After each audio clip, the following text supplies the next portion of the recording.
తర్వాత సినిమా ఇండస్ట్రీకి సంబంధించి ఒక 36 మందితో కమిటీ లాగా ఫామ్ చేసి దీనికి హెడ్‌గా చిరంజీవిని పెడుతున్నట్టు కూడా చెప్తున్నారు. ఎందుకంటే హ్మ్. 'దిల్ రాజు'కి చిరంజీవి అంటే కొంత రెస్పెక్ట్ అది ఉంది. హ్మ్. చిరంజీవి కూడా బ్యాలెన్స్‌గా ఉంటాడు కాబట్టి ఆయన్నే పెద్దరికంలో పెట్టి సో ఆయన ఆధ్వర్యంలోని హ్మ్. మాట్లాడేట్టుగా 'దిల్ రాజు' ప్లాన్ చేస్తున్నాడు.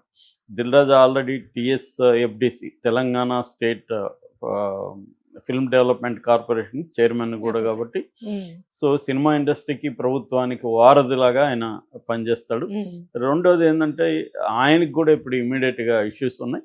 సో ఇవన్నీ మాట్లాడుకోవడానికి ఈరోజు ఆహ్, సమావేశం అయింది. అంటే ఈ హ్మ్. సమావేశం అవుతుందంటేనే ఒక రకంగా రేవంత్ రెడ్డి కొంత ఆయన కోపం తగ్గిందా? లేకపోతే ఇగో తగ్గిందా? ఏదైనా గూడా ఆయన మొత్తానికి చర్చలకి వస్తున్నారంటే పిలిపిచ్చారంటేనే కొంతవరకు ఆయన కూల్ డౌన్ కూల్. అయినట్టుగా అవును సార్. తెలుస్తుంది. హ్మ్. అంటే ఆల్రెడీ ప్రిపరేటరీ ఆహ్, గ్రౌండ్ ఏదైతే ఉందో, హ్మ్. గ్రౌండ్‌ని ప్రిపేర్ చేయడం అనేది 'దిల్ రాజు' ఆల్రెడీ చేసేసాడు. హ్మ్.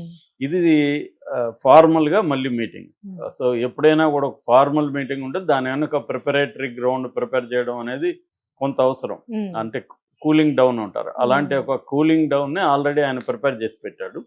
సో, ఇప్పుడు ఇటు దీంట్లో ప్రధానంగా ఏందంటే ముందుగా 'అల్లు అర్జున్' అంశం తేలాలి.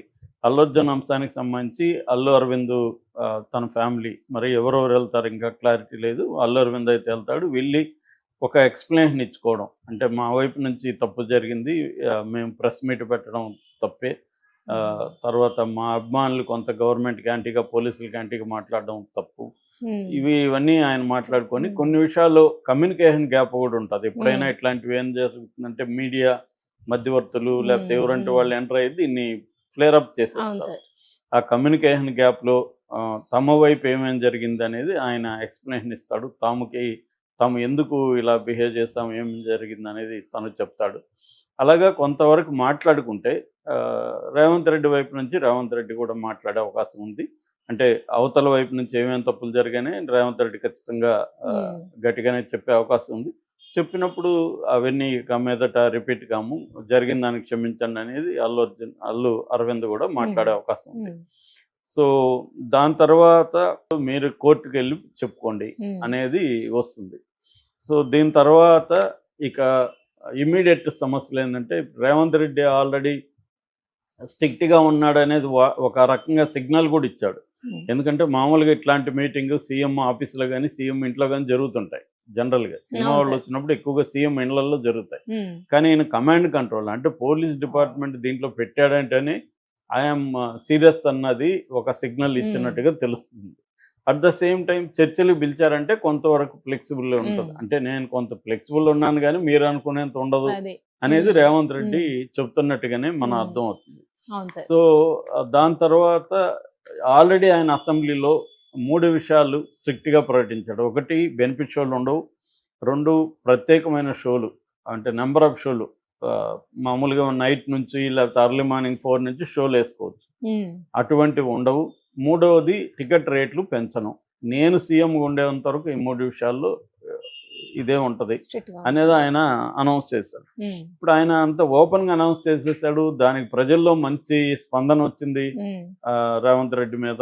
అట్లాగే థియేటర్ ఎగ్జిబిటర్స్ అసోసియేషన్ గూడా మీటింగ్ పెట్టి మరి ఈయన్ని అభినందించారు. ఇలాగే ఉండాలని జెప్పారు. ఈవెన్ ఆంధ్రప్రదేశ్ ఎగ్జిబిటర్స్ అసోసియేషన్ గూడా రేవంత్ రెడ్డిని అభినందించారు.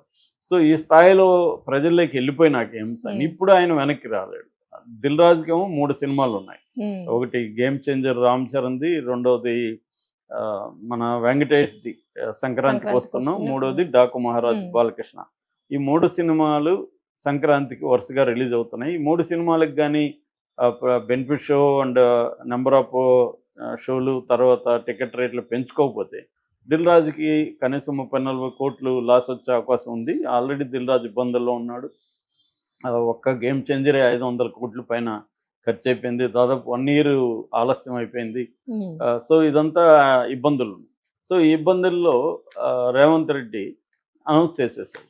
చేసేసి ఇప్పుడు నెగెటివ్ వచ్చింది. దీన్ని వెనక్కి తీసుకుంటారా?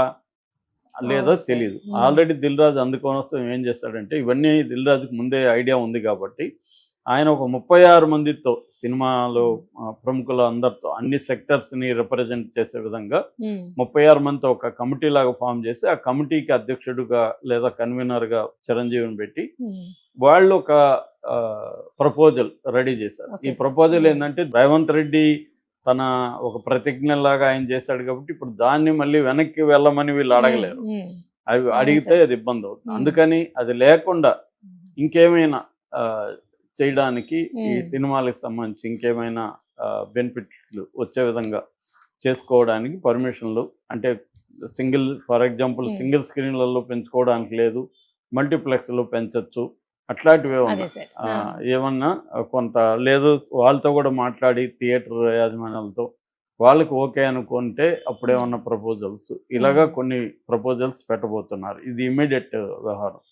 దీంతోపాటు విజయశాంతి ఒక ప్రకటించింది, అదేంటంటే సమగ్రంగా చర్చించండి, ఎలాగో జరుగుతుంది కాబట్టి ఇమ్మీడియట్గా ఈ సమస్య కాకుండా ఓవరాల్గా ఒక పర్మనెంట్ సొల్యూషన్స్ ఇవ్వండి, అట్లాగే తెలంగాణ సినిమా మీద కూడా చర్చించండి, తెలంగాణ సినిమా తెలంగాణ సంస్కృతిని పెంచే విధంగా సినిమాలు తీయడం దీని మీద కూడా చర్చించండి, అట్లాగే సినీ కార్మికుల మీద చిన్న చిన్న నటులకు సంబంధించి ఆ అంశాలు కూడా చాలా పెండింగ్లో ఉన్నాయి, అవి కూడా చర్చించండి. ఇలాగా ఆమె కొంత సలహాలు ఇస్తూ రేవంత్ రెడ్డికి సినిమా ఇండస్ట్రీకి సలహాలు ఇస్తూ ఆమె ట్వీట్ చేసింది. అయితే ఇప్పటికిప్పుడే ఈ మీటింగ్లో ఇవన్నీ తేలుతాయంటే తేలకపోవచ్చు. ఇమీడియట్గా ఇప్పుడు ఏంటంటే ఒకటి అల్లు అర్జున్ సమస్య, రెండోది దిల్ రాజుకి సంబంధించిన సంక్రాంతి సినిమాల విషయం.